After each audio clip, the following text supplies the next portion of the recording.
저는 오늘 패널 토론회 사회를 맡은 VMS 솔루션스의 유석규 부사장입니다.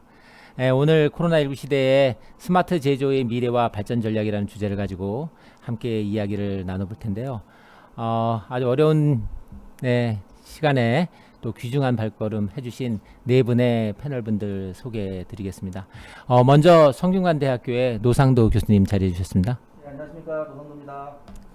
다음은 SMIC의 송병훈 박사님 자리해 주셨습니다. 안녕하세요. 전자기술연구원 송병훈입니다. 네, 우리나라 대표 자동차 부품 회사라고 할 수 있는 동서기공의 황호 이사님 자리해 주셨습니다. 안녕하십니까. 동서기공 황호 이사입니다. 네, 프론톡의 민수홍 대표 이사님 자리해 주셨습니다. 예, 안녕하십니까. 프론텍의 민성 대표입니다. 반갑습니다. 네, 그러면 먼저 토론에 들어가기 전에 패널분들이 준비해 오신 자료가 있습니다. 이 자료를 보시면서 각자 네 분이 주제 발표 형식으로 한 5분씩 발표를 하는 시간을 갖도록 하겠습니다. 먼저 우리 스마트 제조의 전체적인 흐름, 그리고 여태까지 어떻게 걸어왔나, 또 그리고 앞으로는 어떤 방향으로 가야 되는지에 대한 개괄적인 내용을 인트로덕션 형식으로 성균관대학교의 노상도 교수님께서 말씀을 해주시겠습니다. 노상도 교수님 부탁드리겠습니다. 네, 감사합니다. 네, 감사합니다. 저 5분 동안에 이 전체적인 흐름을 말씀드려야 돼서 지금 어떻게 말씀드려야 되나 고민을 했었는데요. 네. 저희가 아주 키워드 중심으로 좀 살펴보면 시간 절약이 될 것 같아서 제가 좀 키워드들을 좀 뽑아봤습니다. 그래서 여러분들 다 공감하시리라고 생각이 됩니다만, 지금 저희가 뭐 스마트 제조, 스마트 공장을 얘기하면서 기본적인 전제는 이제 사회의 변화, 기술의 변화를 전제로 하고 있는데요. 그 이제 기술의 그런 변화가 소위 이제 4차 산업혁명에서 얘기하는 연결 융합 지능이죠. 그래서 거기에 이제 초연결, 초융합, 초가 붙어 있으니까 예전보다 훨씬 쉽고 신뢰성 있으면서 빈번하게 저렴한 가격으로 수행할 수 있게 되었다는 것이고요.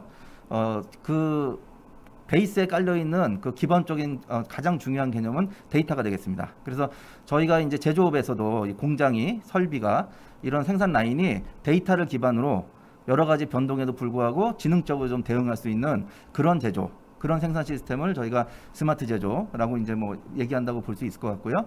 크게 이제 제품, 스마트 제품, 공장, 물류, 서비스, 이렇게 네 가지 영역으로 이제 적용이 되면서 산업 구조의 개편까지도 지금 진행되고 있는 이런 시대의 변화, 이런 것을 저희가 스마트 제조라고 본다고 말씀드릴 수 있겠습니다. 그래서 오른쪽에 보시면 애니메이션이 하나 있는데요. 이건 제가 만든 건 아니고 이제 유럽에서 만든 애니메이션인데 그 특징을 아주 잘 표현하고 있어요. 여기 보시면 뭐 안테나 같이 이렇게 막 전파가 가서 항상 연결되는 개념, 그러니까 설비와 사람과 시스템이 이렇게 연결되는 개념을 보여주고 있고요. 위에 이제 공장인데 위에 구름이 있습니다. 그래서 클라우드에 여러 가지 연결해서 주고받은 데이터들이 모여가고, 그 다음에 설비들을 보시면 한 오른쪽에 있는 로봇은 바퀴가 달려서 막 움직이거든요. 그래서 뭔가 유연한 생산을 위한 가변의 개념, 그리고 사람과 기계가 같이 좀 어울려서 협력을 할 수 있는 그런 개념을 보여주고 있습니다.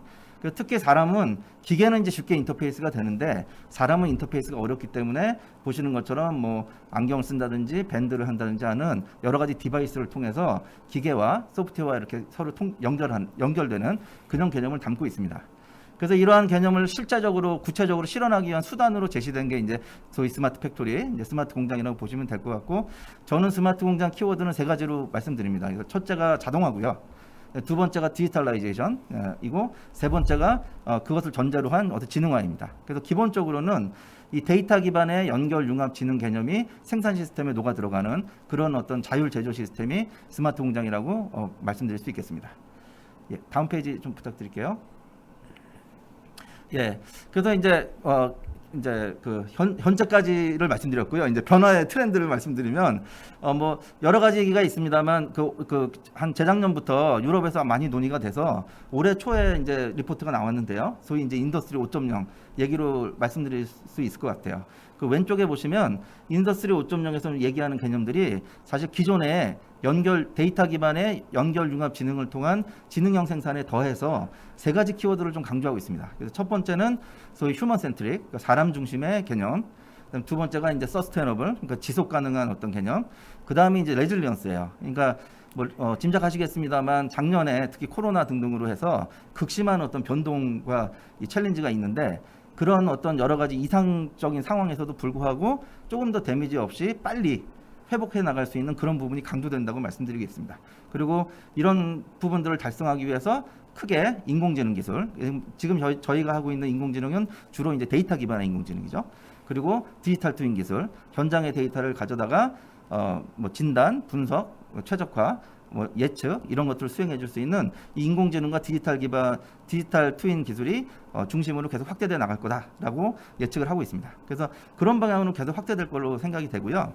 대상 영역에 있어서는 소위 요즘 저희 많이 얘기 나오는 소위 디지털 전환을 말씀드려야 될 것 같습니다. 그 디지털 전환은 사실 이러한 데이터 기반의 변화를 조금 더 확대해서 데이터의 처리 분석을 통해서 기존의 생산 시스템이나 설비, 공정뿐이 아니라 어떤 비즈니스 프로세스, 그다음에 각종 그 프로세스에 대한 개선, 그리고 가치사슬 전반에 걸쳐서 이러한 개선을 통한 새로운 부가가치를 창출하는 것까지 확대해 나가자 하는 그런 개념으로 보시면 어찌 보면 저희가 지금 열심히 진행되고 있는 스마트 제조의 조금 더 그 기업의 전체 영역에 대한 확장 버전이다라고 말씀드릴 수 있겠습니다. 네, 이상으로 간략하게 2페이지로 정리해서 말씀드렸습니다. 네. 네, 스마트 제조 키워드들을 아주 개괄적으로 잘 설명해 주신 것 같습니다. 감사합니다. 그러면은 다음으로는 실제 제조 현장에서 우리 스마트 공장을 구축을 쭉 해오셨고 또 그 과정에서 많은 문제점들 그리고 또 개선해야 될 방향들 이런 것들 피부로 느꼈을 거라고 생각이 되는데요. 우리나라 자동차 엔진 쪽의 부품 생산의 대표적인 업체인 동서기공의 황호 이사님께서 설명 좀 해주십시오. 네, 네. 부탁드립니다. 네, 바톤을 이어받아서 말씀을 드리겠습니다.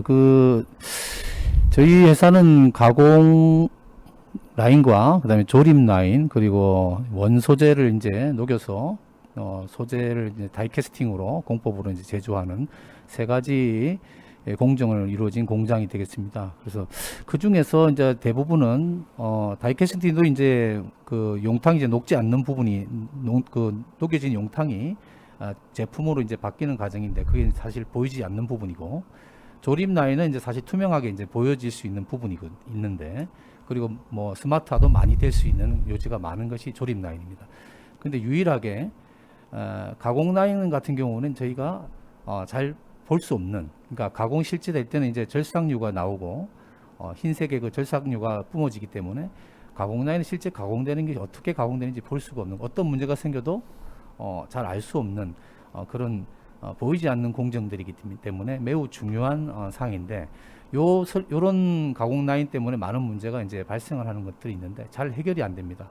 제가 이제 저희 공장의 실상을 말씀드리면 가공을 하다가 툴이 파손돼서 가공 불량이 나게 되면 인지하게 됐을 때는 이미 수십 개든 수백 개든 그 불량품이 이미 고객 라인으로 가 있거나 일부는 또 출하장에 가 있거나 일부는 공정 중에 이제 섞여 있는 경우가 태반입니다.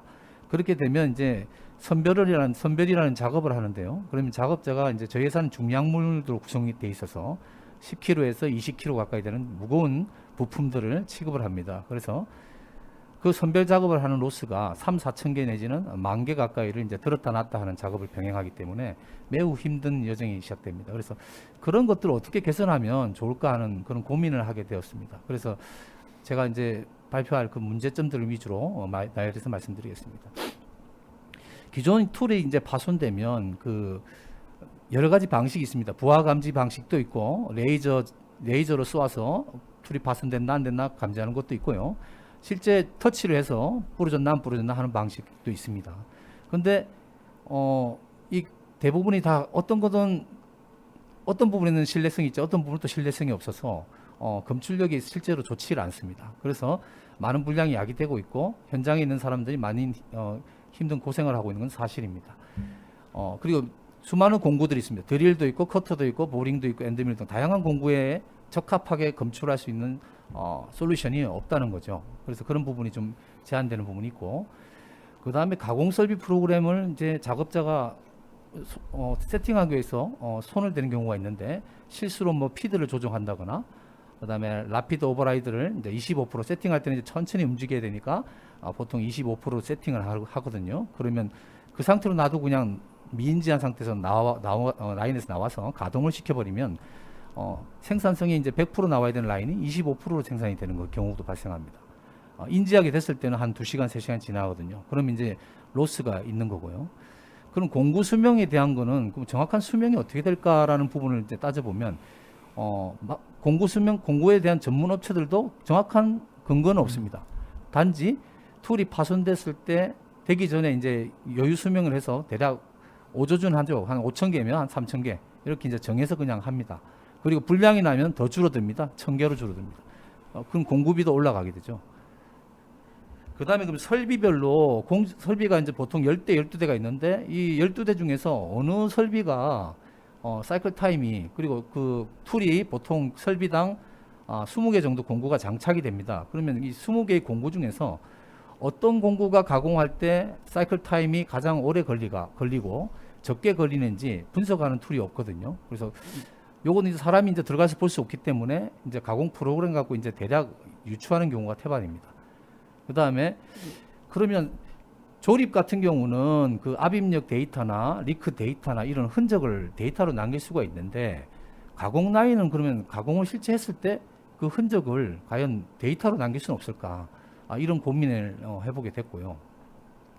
그 다음에 툴 파손 검출하는 기존의 이제 그 방식은 센서를 설비에다 구멍을 뚫든지 해서 부착하는 방식이기 때문에 세팅 시간이 가다합니다. 그 공장은 이윤을 창출하는 게 되기 때문에 세팅 시간이 가다하게 되면 안 되거든요. 그래서 그런 부분들을 개선해야 될 여지가 있어서 고민을 하게 됐고, 네, 다음 장 부탁드립니다. 그래서 그 아래와 같은 이제 그 저희가 이제 소프트웨어 업체와 같이 이제 고민하면서 현장의 소리를 이제 직접 반영하면서 초기에 이제 문제됐던 것들 하나하나 현장에서 실시간대의 데이터들이 이제 그 소프트웨어 개발자에게 이제 전달이 됐고요. 그래서 그 현장에서 생산에 관련된 주요한 데이터들이 이제 소프트웨어 개발자가 같이 소통하게 되면서 이제 하나하나 이제 문제점들이 아까 제시했던 문제점들이 거의 다 해결이 되었습니다.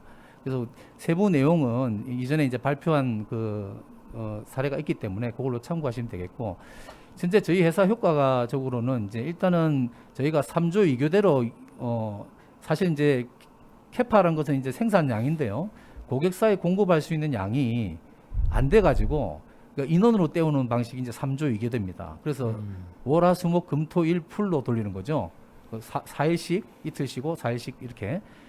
이런 방식으로 하다 보니까 인원이 너무 많이 투입이 됐고 그렇게 된 로스가 있었습니다. 그런데 이제 요 솔루션을 적용하면서 가공 라인 캐파 분석이 용이해졌고 전체적으로 프로그램을 개선해서 저희가 캐파업이 되는 계기가 됐고요. 그래서 인원을 대폭 줄이는 개선 효과를 거뒀고, 매출도 저희가 한 2,400억 하는 공장인데 지금 올해는 지금 현재 코로나 시대에 지금 어려운 상황인데도 불구하고 3,000억 정도를 돌파할 걸로 보여집니다. 그래서 이윤도 지금 작년에 저희가 흑자가 안 났었는데 올해는 지금 이제 월 3.9% 정도의 이윤을 좀 창출하면서 지금 잘 되고 있는 상황이고요.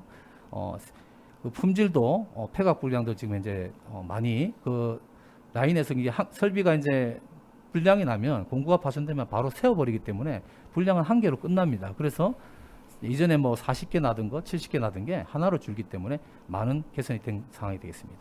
네, 마지막 장입니다. 그래서 저희가 이제 여기서 추가로 이제 개선하고자 하는 방식은 이제 그 자동차 부품사 그 스마트 시스템 구축 현황을 보면 대부분 회사들이 이제 조립 라인에 국한해서 다 잘 되어 있습니다. 근데 이제 가공 라인은 솔루션이 없어요. 그래서 가공 라인의 로트를 추적한다는 거는 예를 들어서 설비가 4대 있으면 첫 번째 설비에서 가공했다는 것만 알 수 있죠. 근데 이제 그 첫 번째 설비에서 몇 번째 툴에서 어떤 데이터가 나오고 하는 부분까지 들어갈 수가 없습니다. 그런데 저희가 이제 이번에 저희 신규 라인에 가공 2D 로트 추적 시스템을 이제 고도화하는 작업을 진행하고 있습니다. 그래서 지금 보시는 화면에 소프트웨어 상에 이제 제품이 하나 생산되면 그 제품의 바코드가 뜨고요. 그 바코드를 클릭을 하면 그 바코드에 공구 관련된 정보와 그때 당시에 가공했던 시각별로 그 공구의 흔적이 남습니다. 그래서 그때 썼던 가공 프로그램도 물론 다 받아볼 수가 있고요. 그래서 가공에 대한 흔적을 이제 추적할 수 있는 시스템이 그동안 없었기 때문에 저희가 이걸 적용하고자 지금 현재 개발 중에 있습니다.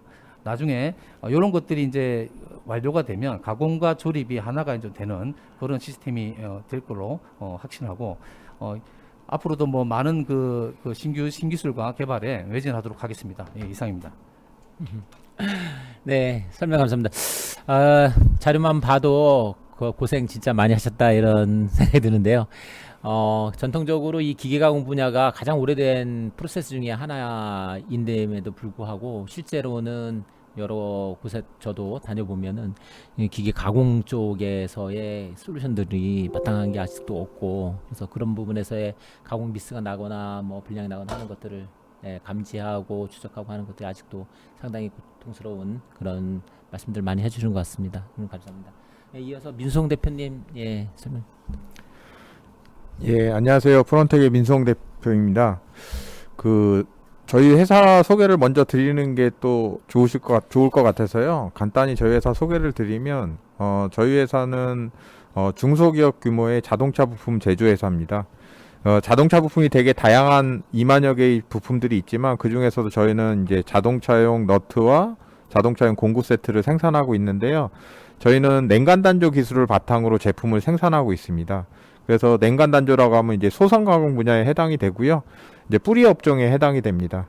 그래서 저희 뿌리 업종의 그 스마트화를 위해서 저희가 2015년도부터 많은 스마트화를 추진을 했고요. 그런 부분이 완성된 것도 있고 아직도 계속 또 업그레이드 하는 부분도 있습니다. 근데 그런 부분에 있어서 가감 없이 한 9개 정도를 제가 준비를 했고요. 시간 관계상 하나하나 깊이 설명은 못 드리고요. 간단하게 설명하고 또 우리가 앞으로 가고자 하는 스마트 공장은 어떤 공장인지 이런 부분으로 좀 말씀을 드리도록 하겠습니다.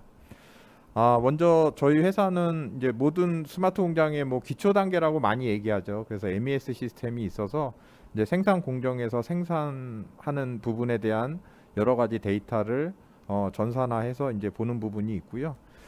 그 다음에는 이제 저희 회사가 아까도 말씀드렸지만 이제 압조력 그 냉간 단조 부분 공정이다 보니까 냉간 단조 공정에서는 압조력이 굉장히 중요합니다. 그래서 저희가 이제 설비에 여러 가지 압조 센서들을 장착을 해서 압조력을 모니터링하고 현재는 그냥 풀프루프 장치처럼 이제 세우는 역할만 하고 있습니다. 그래서 이상 압조력이 생기면 설비를 세우는 그런 단계까지 하고 있고요.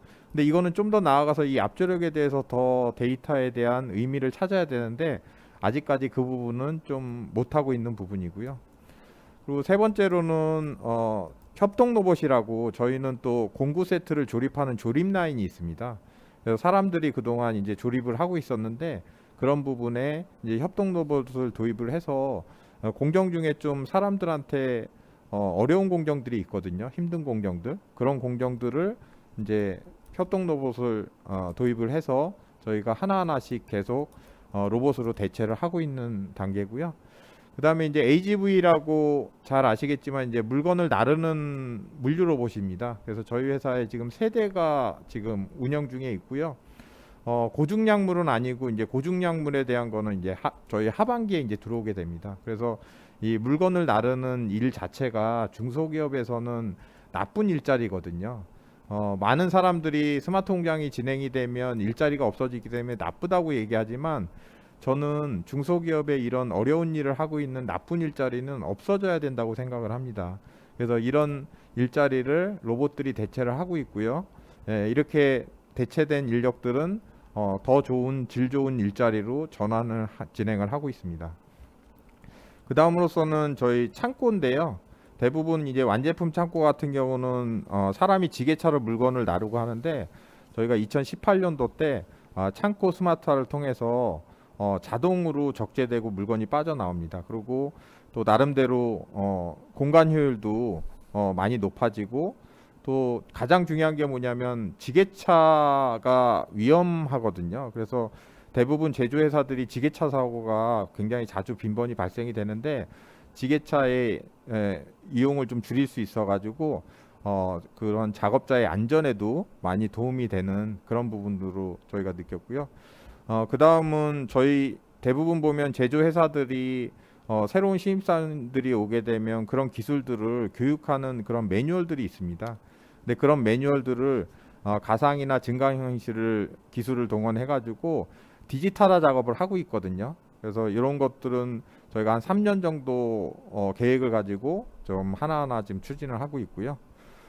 그 다음 부분은 이제 저희 설비에 대한 모니터링이죠. 그래서 요즘 이런 기술들이 많이 나오고 있는 것으로 알고 있습니다. 예전에는 제조 현장에서 사람들이 감으로써 설비에 대한 이상 유무를 판단을 했는데, 이런 부분들을 센서를 통해 가지고 데이터화 시키고 이상 징후가 발생될 것을 미리 감지할 수 있고 예방 보전에 도움이 됨으로 인해서 설비의 가동률에도 많이 도움이 되는 이런 부분인데요.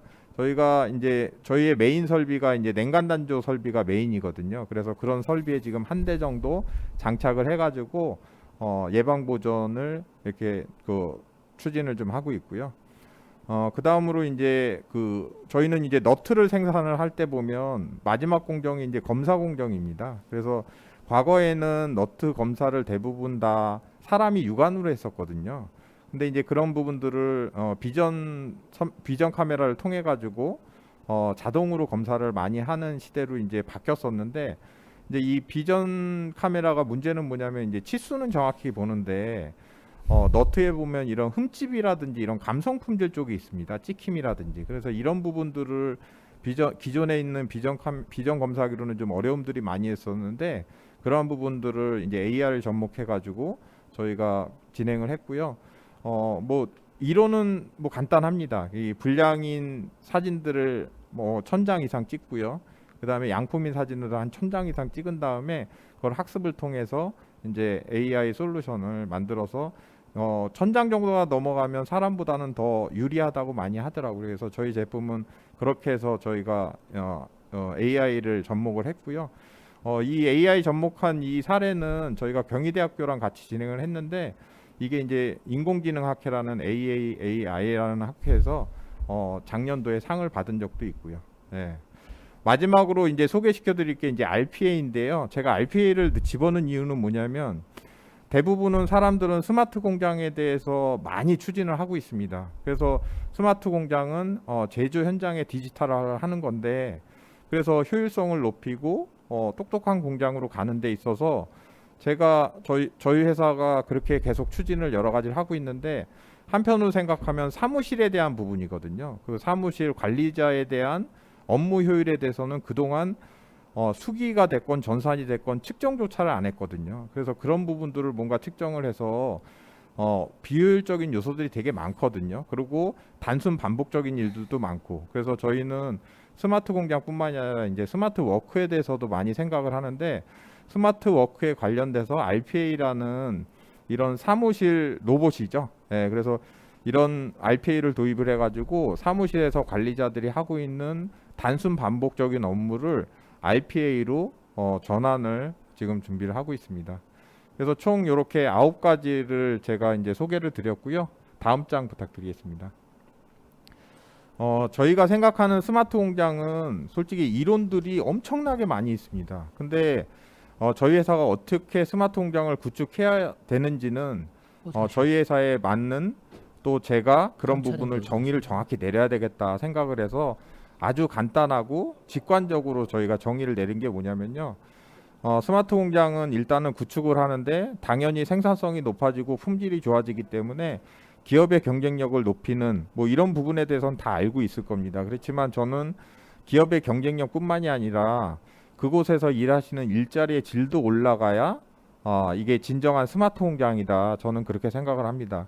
제조 현장에서 스마트 공장에 대한 여러 가지를 고도화를 하기 위해서 노력을 할 때 그곳에서 일하시는 분들의 일자리가 어떻게 변화해야 되는지도 함께 지켜봐야 된다. 저는 그렇게 생각을 해서 저희 회사가 추구하는 거는 기업의 경쟁력뿐만 아니라 양질의 일자리도 함께 추구를 한다. 그렇게 말씀드릴 수 있을 것 같고요.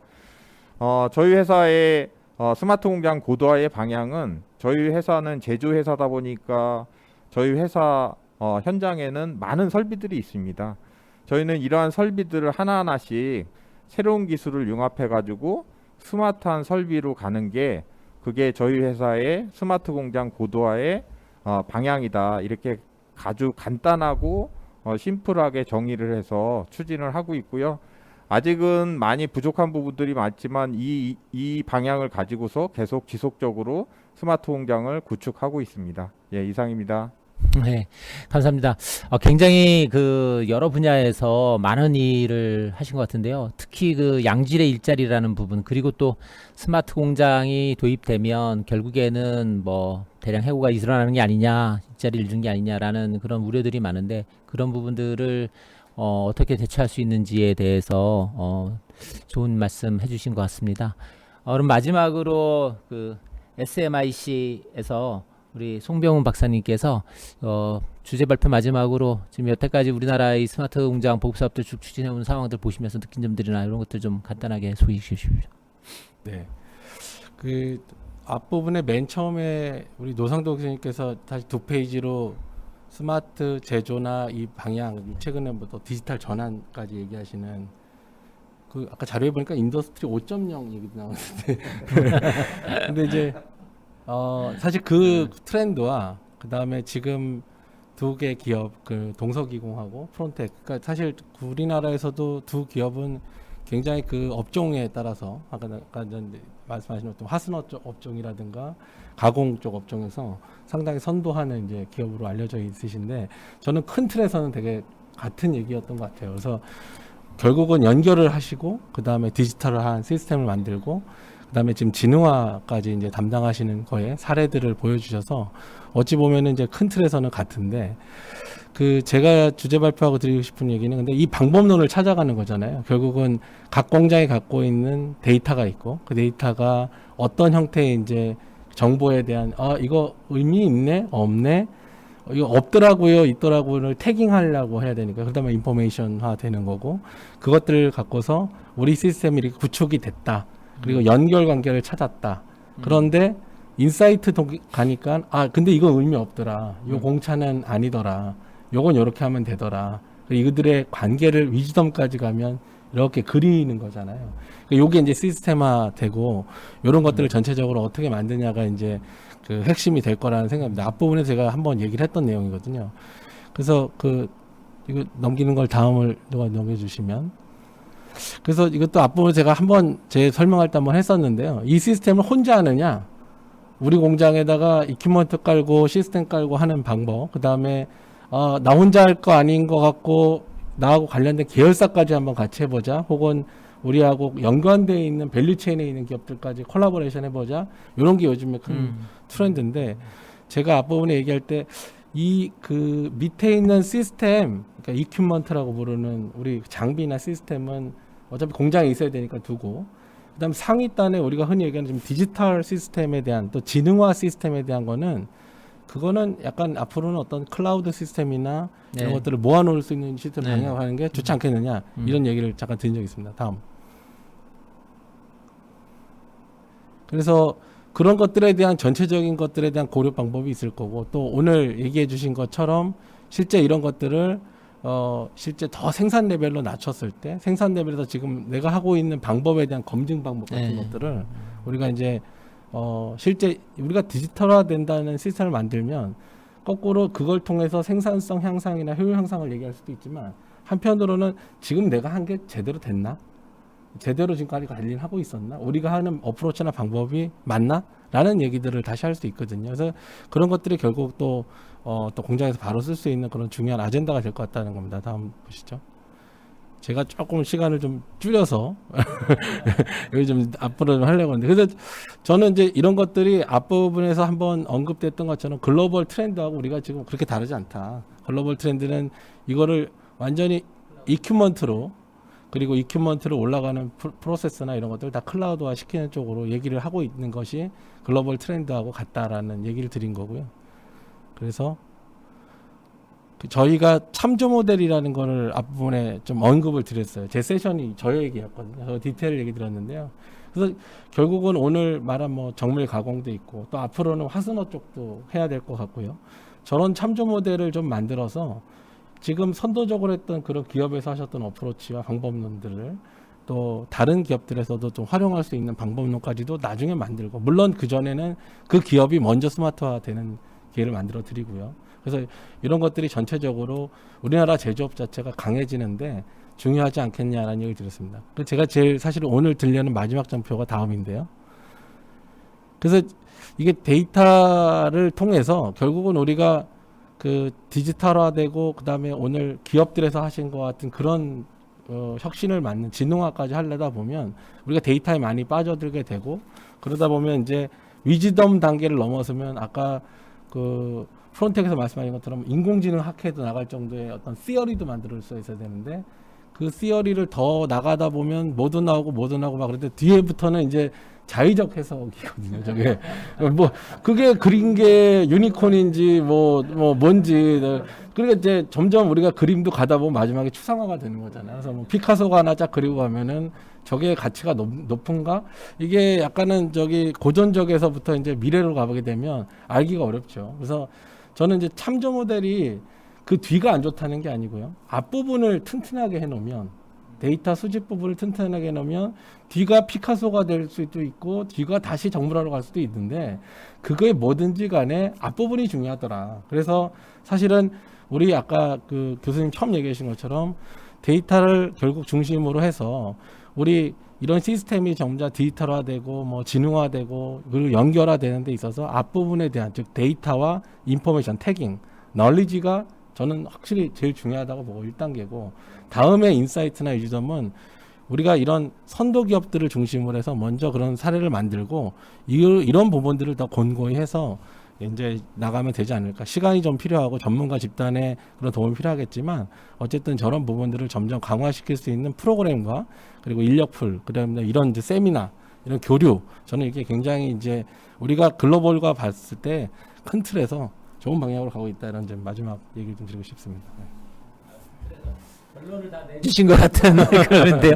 데이터에서 제가 한 뭐 3, 4년 불과 최근 3, 4년의 과정을 지켜봐도 그 우리나라 중소제조업의 그 디지털화 이 부분은 상당한 진척이 있었다고 생각이 들고 앞에 설명해 주신 동속이용이나 폰텍 그 설명 들어봐도 확연히 이제 그런 것들 좀 느낄 수가 있다고 생각이 듭니다. 그래서 저희가 이번에 제 2회의 이 컨퍼런스를 맞이한 그 이유 중에 하나도 바로 이제 고도화라는 거를 같이 고민해 보자 그렇게 해야 될 때가 아닌가 생각했던 거고요. 그래서 이 진흥화라고 하는 화두 그걸 가지고 이제 앞으로 고도화를 어떻게 해나갈 건가라는 측면에서 이제 좀 또 다른 하나의 두 번째 관문이 있지 않겠는가라고 하는 생각이 듭니다. 그래서 그런 측면에서 좀 이야기를 나눠보는 게 좋을 거라고 생각이 들고요.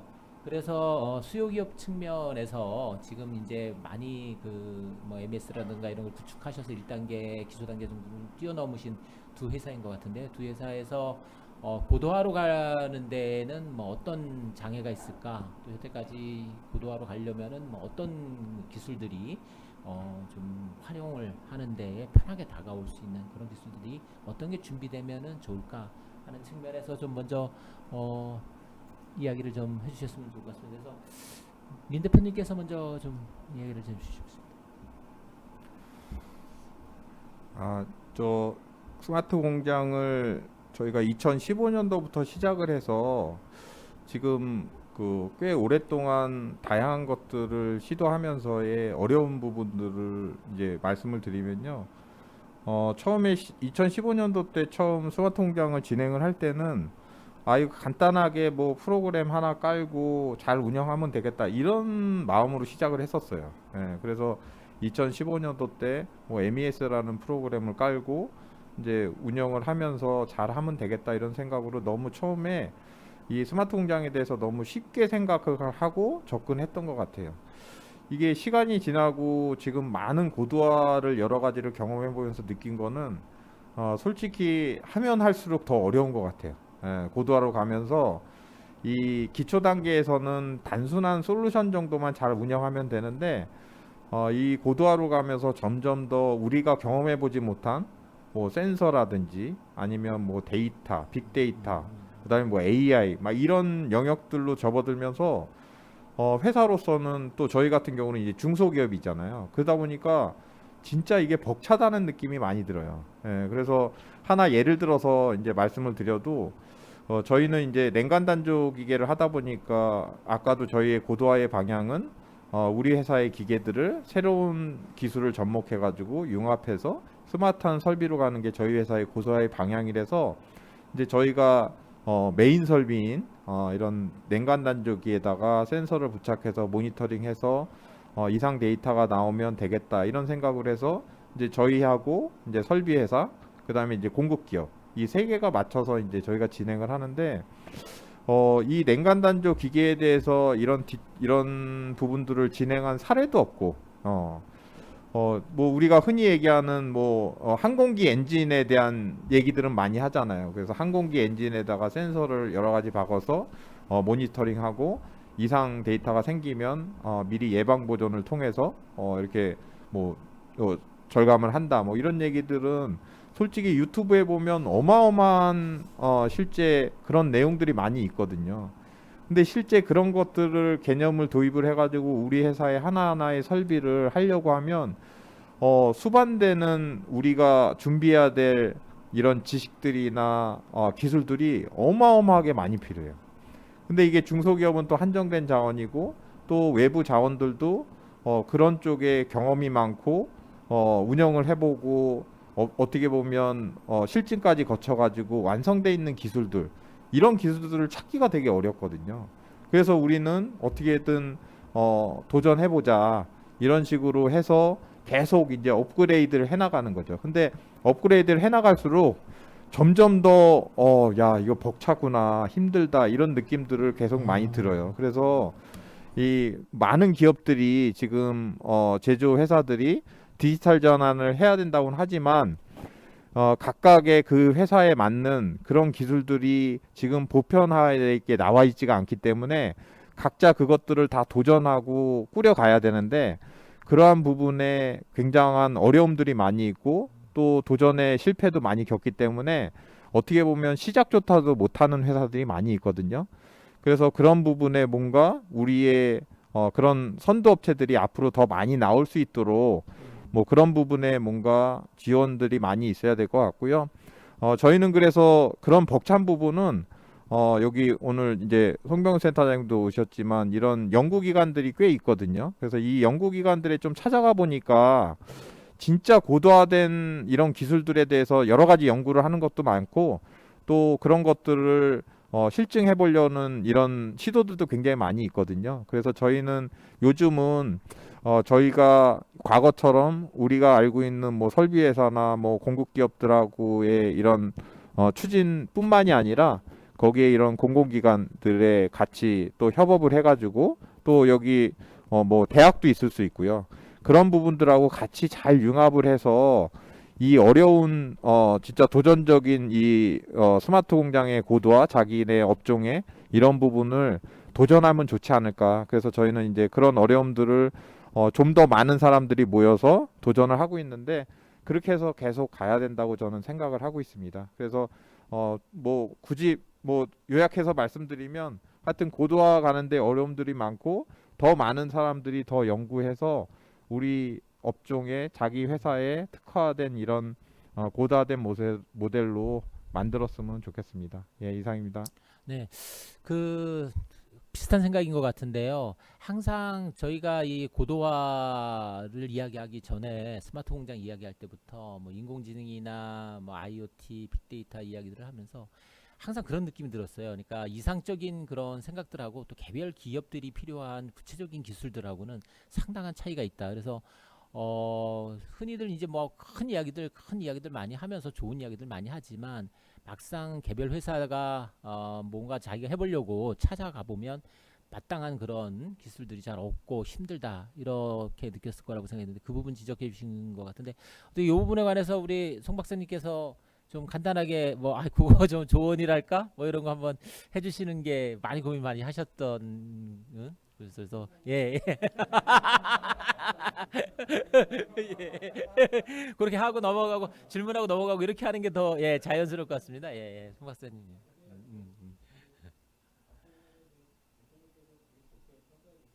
예. 공장에 대한 이슈를 정부에서 관심을 갖는 것까지 정책으로 마이크를 주시면 예. 어디부터 안 나온지 모르겠네요.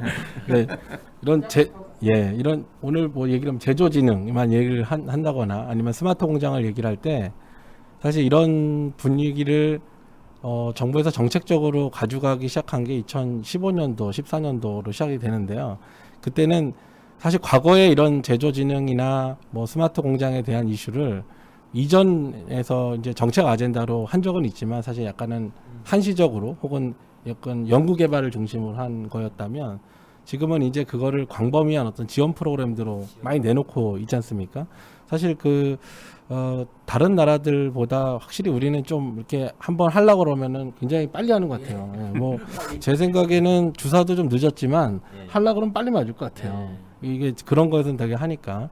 근데 이제 다만 우리가 이제 빨리 하고 요런 것들을 잘하다 보니 이 흔히 얘기하는 골프도 방향이 중요합니다. 이런 얘기 많이 하듯이 방향을 지금 좀 틀 때인 것 같은 느낌이 많이 드는 게요. 아까 얘기하신 것처럼 많이 해본 기업들 많이 해봤다기보다는 조금 더 뎁스 있는 문제점을 발견하는 데까지 가보신 분들이 많이 얘기하시는 게 근데 이게 이제 여기까지 더 가려니까 이제는 모르겠어요 이렇게 되거든요. 제가 정말 많이 뵈는 기업들이 깔아놓은 시스템을 이제는 못 쓸 것 같아요.를 벌써 얘기하시는 기업들이 너무 빨리 오시더라고요. 그만큼 우린 트라이 에러가 빠른 것 같아요. 그래서 저희 같은 기관도 일부 역할을 하려고는 하는데 많은 부분들이 이런 지금 방향이 좀 바뀌고 있다. 그러니까 즉 기업이 생각하는 방향이 바뀌고 있으면 정책도 좀 바꿔줘야 되고 지원하는 아젠다나 내용을 뭐 흔히 얘기하는 산학연이 도와드립니다. 그러면 그런 것들을 좀 바꿀 필요는 좀 있는 시점인 것 같습니다. 지금 요즘에 저희도 많이 느끼고요. 아까 그게 처음에 노상도 교수님이 지적해 주신 뭐 디지털 전환까지 간다면 진짜 많이 바뀌어야 될 것 같고 지금의 스마트 공장의 정책과 내용으로 감당하기 어려운 주제들까지 나오니까 그런 부분에 대해서는 이제 방향을 한번 털어내서 이런 어프로치들을 좀 바꾸는 게 좀 많이 한 것 같다. 계속 같은 코스가 아니니까 난 코스가 나왔다. 그러니까 거기가 이제 인덱스 1인 것 같은데 여기를 똑같이 공략해갖고는 당연히 안 나올 것 같다. 이런 거에 이제 좀 저희 같은 기관을 포함해서 또 학교나 여기에 쉽게 말하면 아까 기업을 도와주기로 하는 그런 기관들이 많이 좀 생각들을 좀 바꿀 때가 된 것 같아서 뭐 이렇게 좋게 표현해 주셨지만 한편으로는 가슴도 무겁고 예, 고민스럽습니다. 네. 생명이 무거운. 네, 감사합니다. 네. 그러면은 아까 NC 기계 가공하는데 고생 많이 하셨던 우리 동식이공의 홍호 이사님 디지털 넘어서 제조 지능으로 가는 길 어떤 난관과 어려움이 있을지 한번 좀 말씀 부탁드리겠습니다.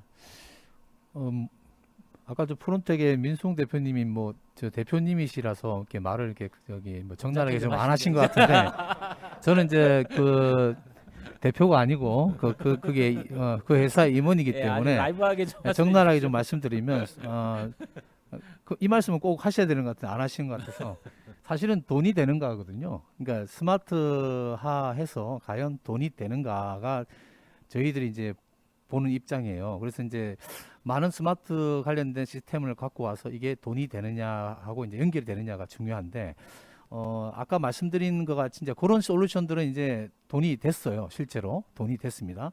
근데 그 돈이 되는 과정에 많은 이제 고초가 있었죠. 왜냐하면 이제 우리 이제 학회가 지금 현재 우리 지능형 제조 융합 연구조합에 조합이 있고 그다음에 우리 제조 혁신센터에 맡고 계시는 우리 송 박사님 계시고 센터장님 계신데 여기에서 이제 저희 상위에 있는 우리 그룹들에서 이제 이론을 바탕으로 또 이제 어떤 솔루션을 제시해 주시는데 그 솔루션 플러스에서 현업에 있는 전문가가 같이 좀 참여를 했으면 좋겠다라는 생각이 들어요.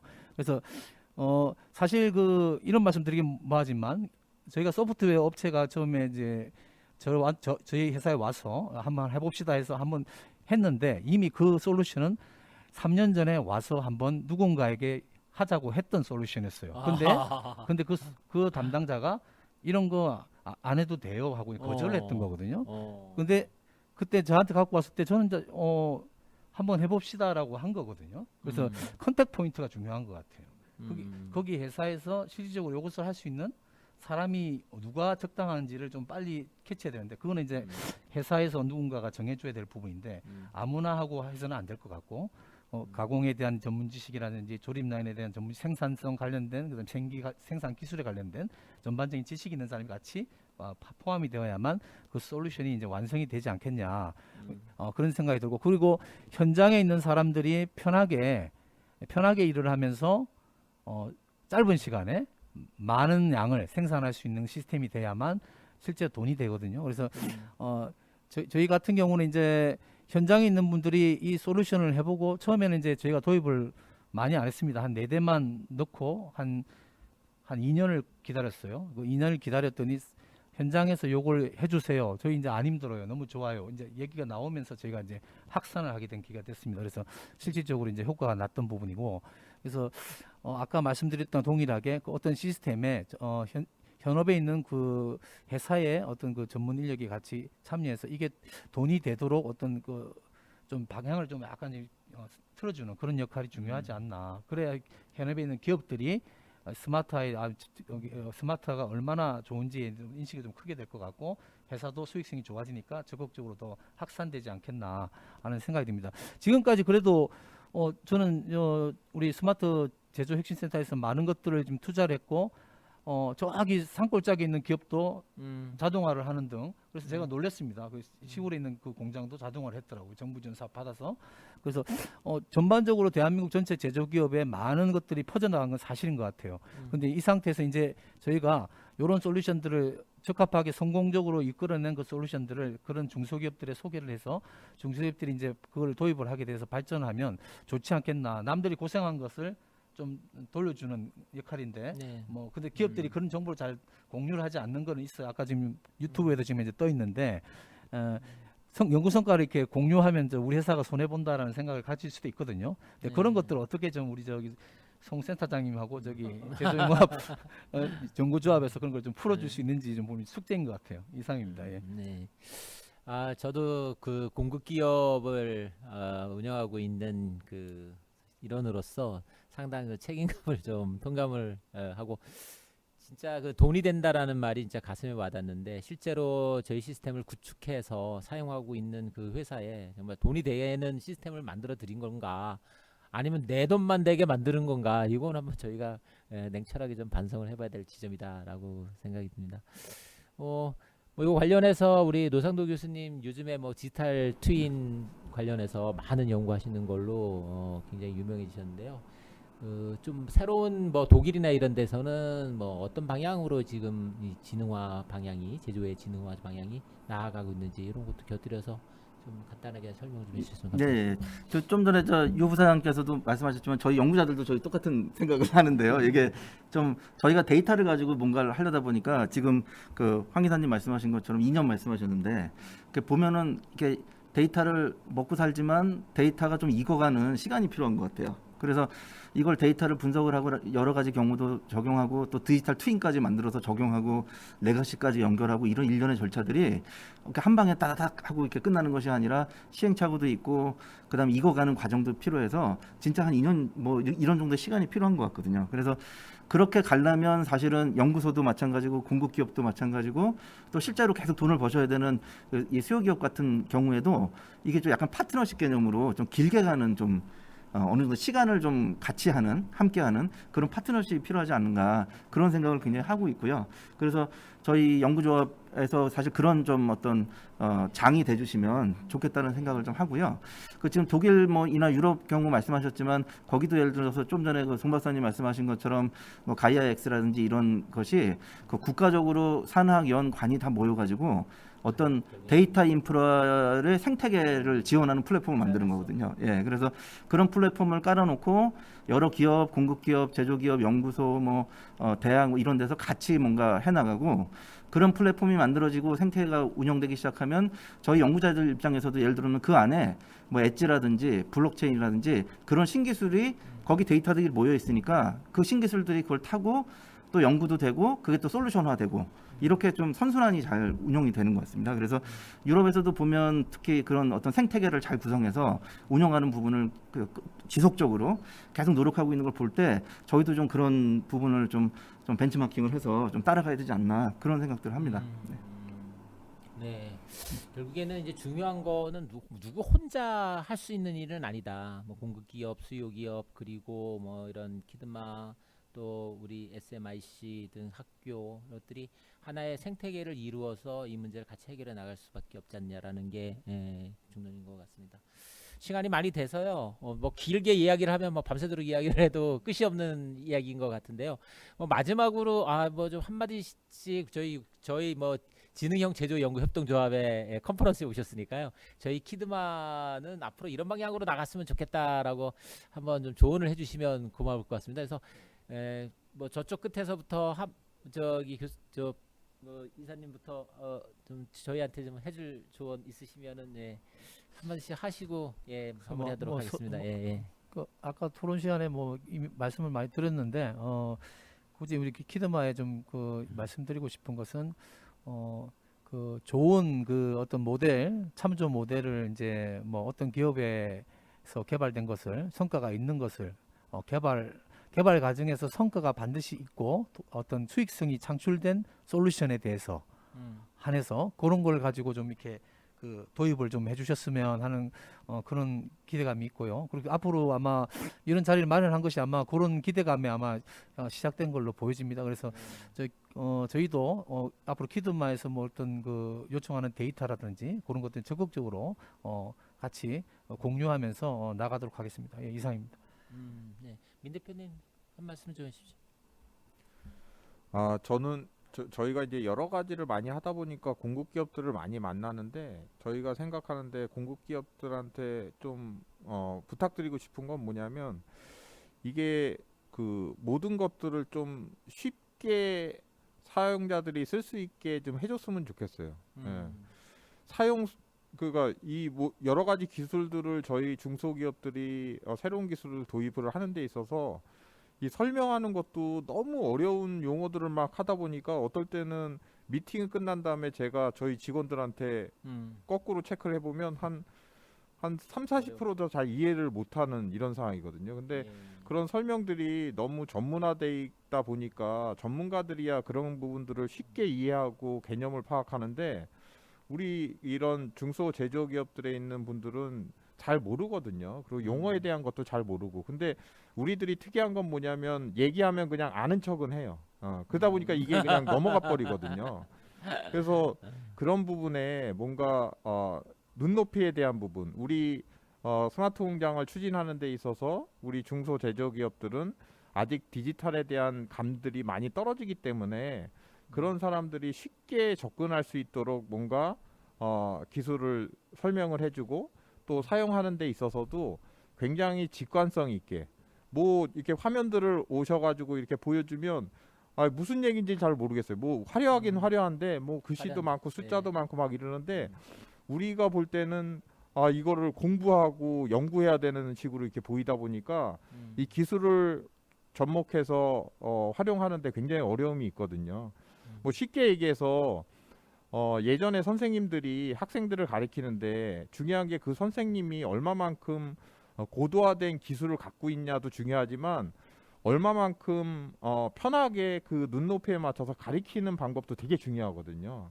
근데 공급 기업들이 그런 부분에 대해서는 좀 소홀한 부분이 좀 보이고 어려운 기술들만 자꾸만 연구하다 보니까 굉장히 저희들로서는 그거를 접목하고 활용하기가 좀 어렵다. 그래서 저희 중소 제조기업들의 좀 눈높이에 맞춰서 그런 기술들을 또 설명도 하고 사용할 수 있게 이렇게 좀 해줬으면 좋겠다 이런 생각을 들어서 말씀드렸습니다. 감사합니다. 쉽게 만들어야 되는데요. 참 쉽게 만드는 게 어려운 일인 것 같습니다. 송 박사님. 그 뭐 오늘 뭐 되게 의미 있는 자리네요. 얘기를 들어서 말씀해 주시는 게 다 저희가 또 반영해야 될 이슈니까. 그 저는 뭐 마지막으로 드리고 싶은 얘기가 또 저 질문을 보니까 저기 이렇게 질문이 하나 있네요. 보니까 각자 다 데이터를 내놓으면 모두 공통의 이득을 볼 수 있을까요? 라는 이제 질문이시거든요. 과거에도 저런 사례가 실패한 게 많다. 네. 그 맞죠? 그런 질문이 들어온 거 맞죠? 근데 그 사실 어려운 아젠다인 것 같습니다. 그리고 저게 아마 과거에 실패했던 사례가 있다라고 말씀하시는 것도 다 마찬가지인데 약간 명제성이 좀 있기 때문에 뭔가 이제 그러니까 물론 이제 좀 수정하고 싶은 문구는 있어요. 뭐 각자가 다 데이터를 내놓는다는 것보단 어떤 서로가 갖고 있는 어떤 연구나 그러니까 어떤 했던 결과들이죠. 연구라고 얘기보다는 실 데이터를 얘기하는 건데 그런 것들을 활용하고 공유하고 하는 얘기들을 하는데요. 많은 기관, 저희뿐만이 아니라 다른 데서도 얘기를 하는데 사실 이거를 그냥 다 퍼블릭하게 내놔서 뭐 그 이 나라 저 나라도 쓰고 나의 경쟁 기관 어디도 쓰고 뭐 이렇다기보다는 사실 이거에 대한 인식의 문제인 것 같아요. 그래서 제가 아까 전에 그 옆에 이사님하고도 얘기했던 얘기인데 스마트 공장에 대한 그런 많은 접근 방법들을 진짜 작업자가 이거 편하네, 괜찮네, 나의 잔업이 줄었네 라고 느낄 때가 됐을 때 진짜 그분도 행복하고 예.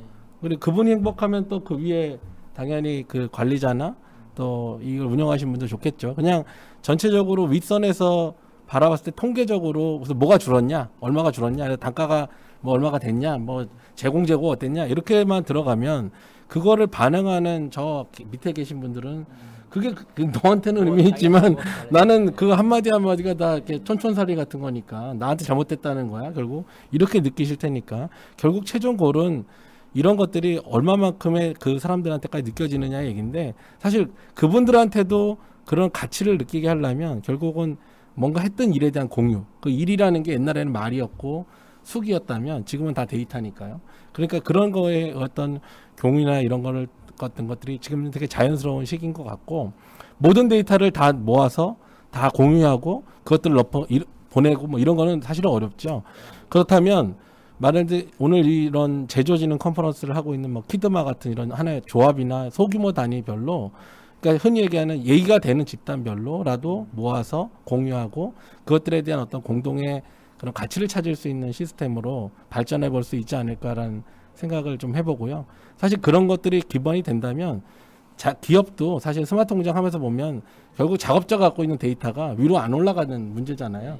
거기서도 이미 공유가 안 되는 거거든요. 일반 기업에서도. 그러니까 다 결국은 다 공유에 대한 이슈고 다만 이거를 뭐 퍼블릭하게 해서 정말 아까 말씀드린 것처럼 오픈소스하고 이런 개념이 아니다 보니까 이런 관점에서 한번 우리한테 적합한 공유 방법 그리고 이것들을 갖고 있는 이득 방법 우리가 이득이란 존재가 어디까지가 이득이냐 키드마 여기에 가입하면 이득이 되면 다음에 더 많이 모이겠네요. 예를 들어서 그러니까 그런 방법으로 좀 현명하게 접근해 보는 개념이 중요하다라는 생각을 해봅니다. 네.